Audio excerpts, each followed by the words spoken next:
terjadinya peristiwa berdarah pembantaian 10.000 lebih orang Tionghoa. Aksi berdarah yang menyerupai genosida ini kemudian dikenal orang-orang di Batavia dengan sebutan geger pecinan atau tragedi Angke. Penjarahan dan pembunuhan orang Tionghoa terjadi. Tak peduli orang tua, lansia, wanita, wanita hamil, anak-anak bahkan bayi dihabisi dengan membabi buta.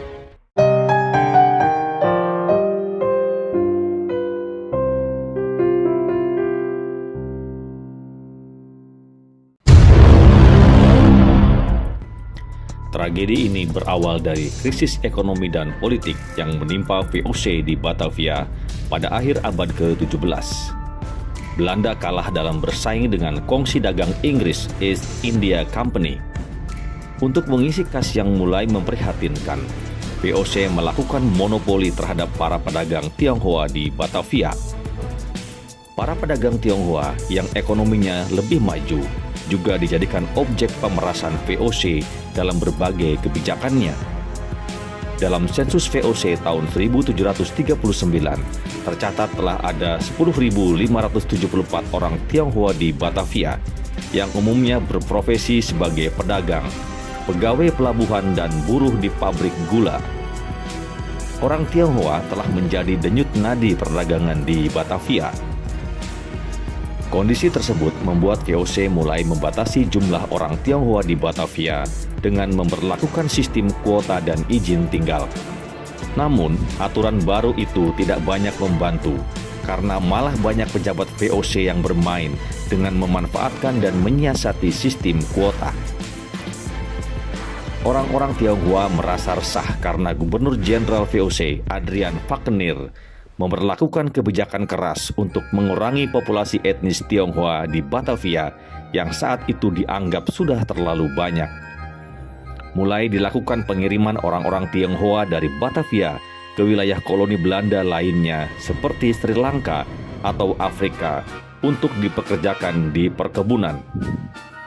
Yang membuat resah adalah adanya rumor mengerikan bahwa orang-orang Tionghoa yang dikirim ke Sri Lanka atau Afrika Selatan dengan kapal itu dilemparkan ke laut sebelum tiba di tempat tujuan.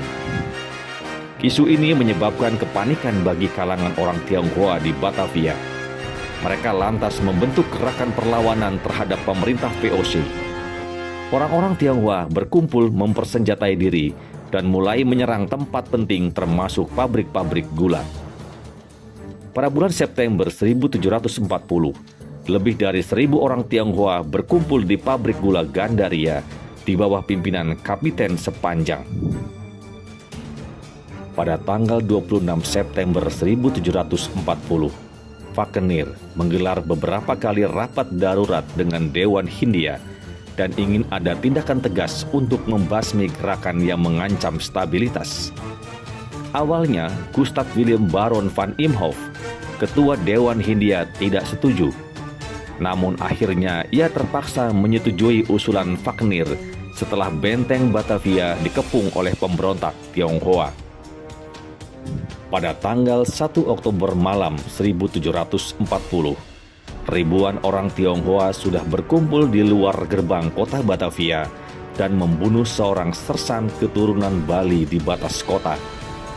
Dewan memutuskan untuk menambah jumlah pasukan yang menjaga kota dan menyiapkan penyerangan. Pada tanggal 7 Oktober 1740, para buruh pabrik gula keturunan Tionghoa memberontak dengan membakar pabrik gula dan pos keamanan VOC yang tersebar di berbagai kawasan. Mereka dipimpin Kapitan Ni Hu Kong, membunuh 50 serdadu Belanda di Mr. Cornelis atau Jatinegara dan Tanah Abang. Aksi itu membuat Falkenir marah dan mengirim 1.800 tentara dibantu milisi dan 11 batalion wajib militer. Mereka menerapkan jam malam dan membatalkan perayaan Tionghoa yang sudah dijadwalkan. Mereka yang tinggal di dalam kota dilarang menyalakan lilin dan disuruh menyerahkan semua barang hingga pisau paling kecil sekalipun. Pada tanggal 8 Oktober 1740, ada sekitar 10.000 orang-orang Tionghoa dari wilayah sekitar Batavia termasuk Tangerang dan Bekasi, turut bergabung dalam pemberontakan.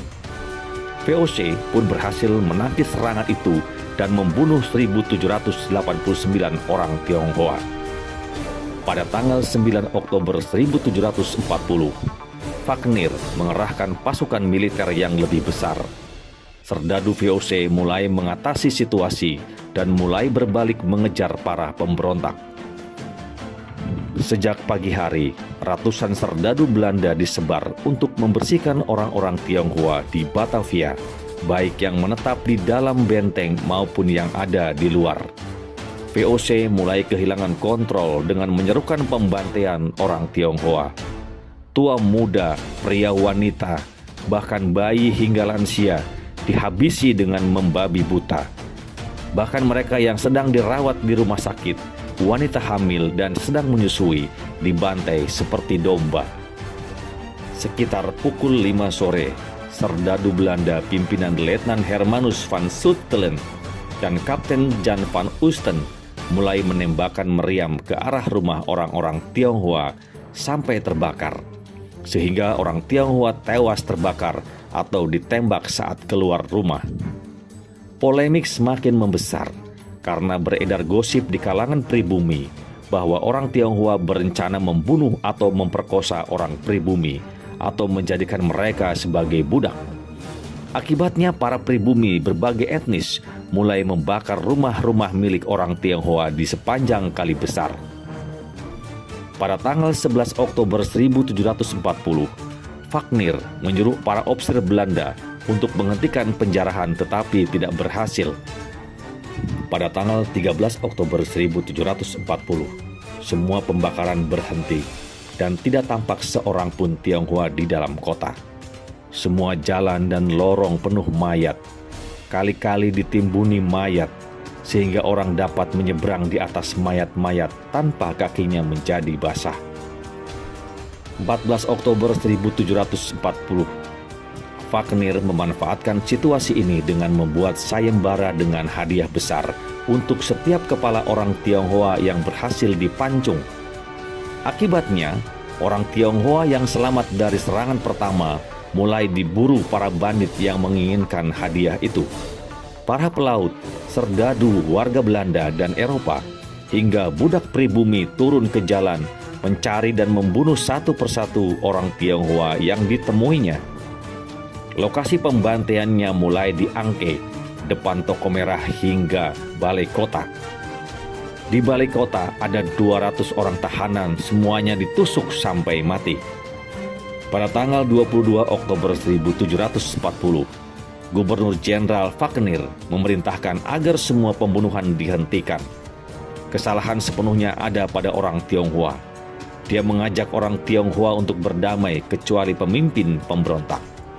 Pada tanggal 25 Oktober 1740, masih ada pertempuran kecil di mana 500 orang Tionghoa bersenjata berangkat menuju Cadowang atau Angke, tetapi dihalau oleh kavaleri di bawah pimpinan Ridmeister Christoffel Moll serta Kornet Daniel Kitz dan Peter Donker. Pada tanggal 26 Oktober 1740, pasukan kavaleri sebanyak 1.594 serdadu Belanda dan pribumi, pimpinan Kapten Jan Jos Krummel, menyerang markas orang Tionghoa di pabrik gula Salapajang. Mereka lalu membakar pabrik yang masih penuh dengan orang Tionghoa. Orang-orang Tionghoa mengungsi ke pabrik gula di Kampung Melayu. Mereka mulai dikurung 3.000 prajurit Kesultanan Banten dan melarikan diri ke arah timur mengikuti pesisir utara Pulau Jawa. Tidak kurang dari 10.000 orang Tionghoa tewas, 500 orang luka berat dan lebih dari 700 rumah warga Tionghoa dijarah dan dibakar, baik oleh serdadu VOC maupun kaum pribumi. Aksi berdarah yang mirip genosida alias pemusnahan etnis ini kemudian dikenal dengan istilah pembunuhan orang Tionghoa atau geger Pacinan atau tragedi Angke. Konon, nama Angke sendiri berasal dari bahasa Hokkien yang artinya sungai merah. Gubernur Jenderal Adrian Wagner pada akhirnya diadili oleh Belanda setelah dilaporkan oleh Gustav Baron van Imhoff sebagai biang keributan peristiwa geger Pacinan. Selain itu, Wagner juga dituduh melakukan serangkaian kesalahan yang membuat VOC mengalami kerugian.